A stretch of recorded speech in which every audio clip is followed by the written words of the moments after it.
It was 6:13 a.m. The text lit up my phone like a warning flare in the dark. Unknown number. 8 words. No greeting, no signature. I stared at it, half amused. My husband, Daniel, was still snoring softly beside me. Outside, the morning was silent, heavy with the kind of stillness before a storm. Check your husband's garage. I almost ignored it. My brother's wedding was in 9 hours. I had makeup appointments, a speech to rehearse, a dress to steam. The day was supposed to be about family, love, celebration. But something in my gut, sharp, cold, wouldn't let it go. By 6:20, I was in the driveway, barefoot, hair a mess, keys trembling in my hand. The garage door groaned as it rolled up.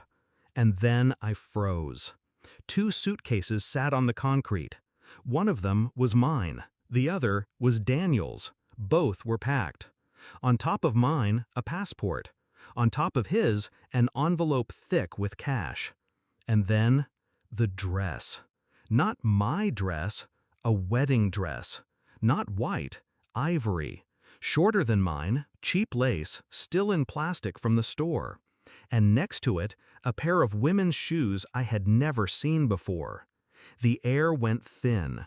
Daniel and I met in college. He was the boy with the easy smile, the one who carried my books when my arm was in a sling. He brought me coffee during finals, drove me home when my mom was sick. When we married, I believed him when he said I was his anchor.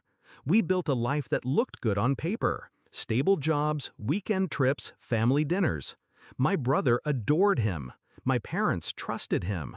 And I, God help me, defended him every time anyone hinted he was too charming for his own good. The signs were there: late nights at the office, business trips that didn't match his calendar, the cologne he never wore for me. But I stayed quiet, because when you love someone, you lie to yourself first. I picked up the wedding dress, careful not to tear the plastic. A receipt slipped out of the bag. Bought yesterday, paid in cash. The name on the receipt made my stomach flip. Clara Sutton. My brother's fiancé's maid of honor. The same woman who once accidentally sent Daniel a winking emoji meant for someone else. I remembered her laugh at the engagement party. Remembered the way she touched Daniel's arm when she thought I wasn't looking. The betrayal wasn't just personal. It was surgical. I didn't confront him then. Rage makes people sloppy. I couldn't afford sloppy. I slid the dress back, closed the garage, walked inside and brewed coffee like nothing had happened. While he showered, I sat at the kitchen table, phone in hand, making 3 calls. First, to the hotel where the reception would be. I was on the planning committee, so they didn't question when I confirmed the guest list and table arrangements. Second, to the bank. I'd been joint on his accounts for 7 years. By the time his coffee cooled, I'd moved half of our savings into a separate account with my name only. Third, to the videographer. I asked him, very sweetly, if he could set up a projector for a special surprise during speeches. The hours before the wedding blurred. Makeup, hair, smiles so tight they hurt. Daniel was dashing in his tux, playing the devoted husband. Clara floated around in blush silk, whispering in corners. By the time the ceremony ended, I had everything I needed. The reception began like any other. Dinner, champagne, laughter bouncing off crystal chandeliers. My brother and his new wife beamed at the head table. When it was my turn for the speech, I stood, heart steady, voice calm. "I want to talk about love," I began. "Real love.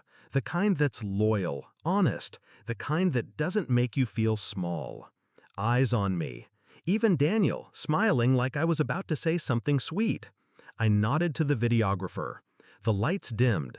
The screen behind me flickered to life. Security camera footage from my own house. Date stamped, time stamped. Daniel in the garage, unzipping a suitcase.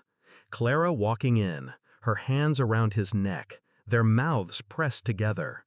Gasps. My brother's face hardened.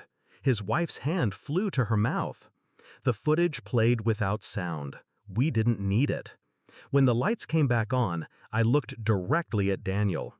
I wasn't going to say anything, I said, but then I realized weddings are about truth.